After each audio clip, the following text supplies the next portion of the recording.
ការគ្រាមួយមានសិទ្ធិចិត្តបាបខូខើម្នាក់ដែលសំអាងថាខ្លួនជាអ្នកមានគិតតែពីអួតខ្ទរខ្ទីអំពីអំណាចបារមីរបស់ខ្លួនជាសង្កត់សង្កិនទៅលើអ្នកក្រីក្របើមាននរណាមកចង់ការប្រាក់គេនឹងរិះរោចគ្រប់វិធីដើម្បីចម្រាញ់យកការប្រាក់ថ្លៃៗនិងបឺតជញ្ជក់ឲ្យបានច្រើនបំផុត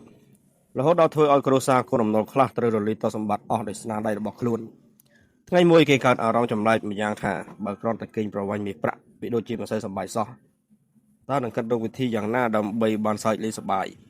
និងដោយនឹកចង់ឲ្យអ្នកស្រុកមកក្រាបលូនតួដល់ខ្លួនឲ្យអស់គេអស់ខ្មាស់ផងនោះលោកសេដ្ឋីក៏គិតឃើញវិធីមួយសេដ្ឋីកំហុយបានបញ្ជាកូនចៅ3 4នាក់ឲ្យចេញទៅហៅចាងឡៅតាឡាំងឡៅអ៊ីនិងឡៅតឹងឡៅសាន់ដែលជាកូនអំណុលឲ្យនាំគ្នាមកផ្ទះរបស់ខ្លួនដោយប្រាប់ថាសេដ្ឋីមានរឿងចង់ជួបពិសាពេលកូនអំណុលទាំង3មកដល់គេហៅឲ្យចូលទៅក្នុងបន្ទប់ទទួលភ្ញៀវដល់ប្រណិត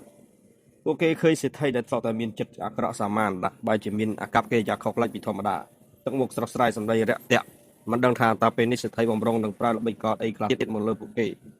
ធ្វើឲ្យគេម្នាក់ៗនឹងសង្ស័យនឹងព្រួយបារម្ភក្នុងចិត្តនាំគ្នាអោនមុខមិនហ៊ានងើប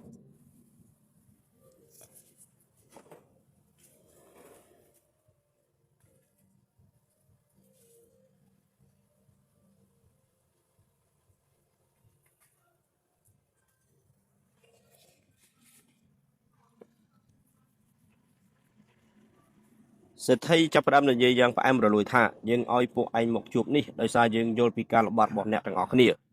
ដឹងថាគ្រួសារអ្នកវាទីតលមានប្រាក់យកមកសងអំណុលយើងទេ